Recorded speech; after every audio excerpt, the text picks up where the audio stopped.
سوال: اپنی مصلوبیت سے پہلے خداوند یسوع مسیح نے کون سے مقدمات کا سامنا کیا؟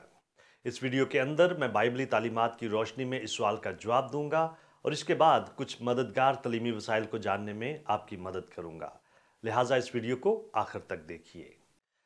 جس رات خداوند یسوع کو گرفتار کیا گیا، اسے حنا، کائفہ اور پھر یہودیوں کی مذہبی مجلس کے سامنے پیش کیا گیا، جسے یہودی رہنما سینہیڈرن یا صدر عدالت کہتے تھے۔ اس کے بعد اسے پیلاطوس کے سامنے لے جایا گیا، جو اس دور میں یہودیہ کا رومی حاکم تھا۔ پیلاطوس نے اسے ہیرودیس کے پاس بھیج دیا اور وہاں سے اسے پھر پیلاطوس کے پاس واپس بھیج دیا گیا، جس نے بالآخر اس کی سزائے موت کا حکم سنایا۔ خداوند یسوع کے مقدمے کے تقریباً 6 حصے یا درجے ہیں، 3 درجات یہودی عدالت میں اور 3 درجات رومی عدالت میں۔ پہلے خداوند یسوع پر حنا کے سامنے مقدمہ چلایا گیا، جو سابقہ سردار کاہن تھا۔ پھر اسے کائفہ کے سامنے پیش کر کے مقدمے کو آگے بڑھایا گیا، جو کہ اس دور میں موجودہ سردار کاہن تھا، اور پھر اسے یہودی مجلس یعنی سینہیڈرن صدر عدالت کے سامنے پیش کیا گیا۔ اپنے مقدمے میں ان مذہبی پیشیوں کے دوران اس پر خدا کا بیٹا یعنی مسیحا ہونے کا دعویٰ کرنے کا الزام لگانے کی بدولت کفر کا الزام لگایا گیا۔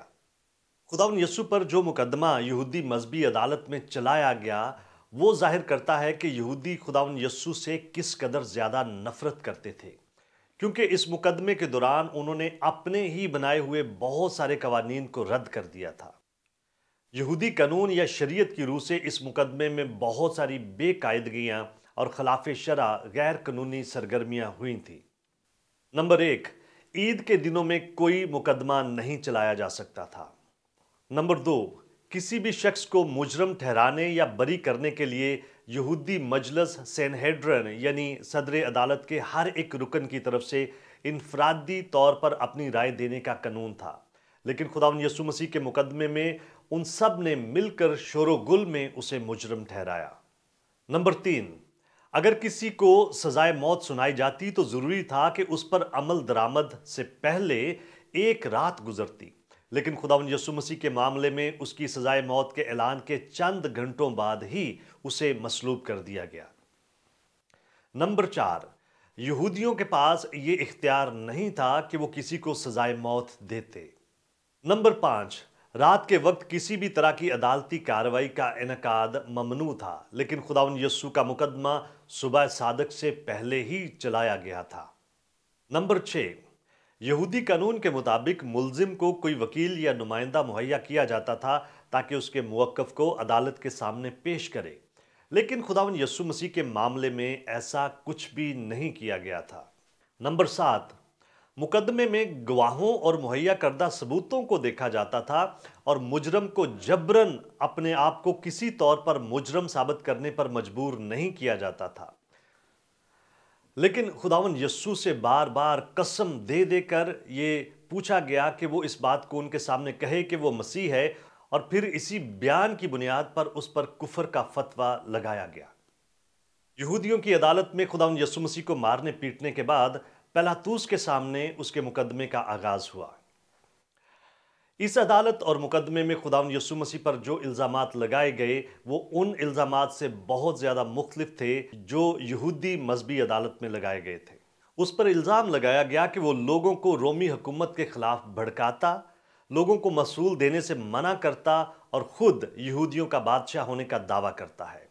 ان ساری باتوں کے باوجود پیلاطوس کو کوئی ایسا جواز نظر نہیں آیا جس کی روشنی میں یسوع کو سزائے موت دی جا سکتی تھی، اس لیے اس نے اسے ہیرودیس بادشاہ کے پاس بھیج دیا۔ ہیرودیس نے محض خداوند یسوع مسیح کا مذاق اڑایا۔ وہ بہرحال کسی بھی طرح کے مذہبی اور سیاسی مسئلے سے بچا رہنا چاہتا تھا، لہٰذا اس نے اسے واپس پیلاطوس کے پاس بھیج دیا۔ یہ خداوند یسوع مسیح پر چلنے والے مقدمے کا آخری حصہ تھا، جس کے دوران پیلاطوس نے یسوع کو پٹوانے کے ذریعے سے یہودیوں کے نفرت انگیز جذبات کو ٹھنڈا کرنے کی کوشش کی اور چاہا کہ خداوند یسوع مسیح کو چھوڑ دے، لیکن اس کی اس کوشش کا کوئی فائدہ نہ ہوا۔ ہجوم نے شور مچایا کہ ایک پرانے مجرم برابا کو چھوڑ دیا جائے اور یسوع مسیح کو مصلوب کیا جائے۔ پس پیلاطوس نے ان کی طرف سے کیے جانے والے تقاضے کو مان کر خداوند یسوع مسیح کو ان کی مرضی کے سپرد کر دیا۔ خداوند یسوع مسیح پر چلایا جانے والا مقدمہ عدل و انصاف کے نظام کا منہ چڑھاتا اور مذاق اڑاتا ہے۔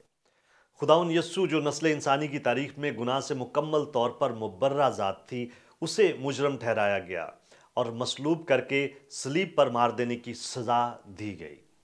کیا آپ اور بہت کچھ جاننا چاہتے ہیں؟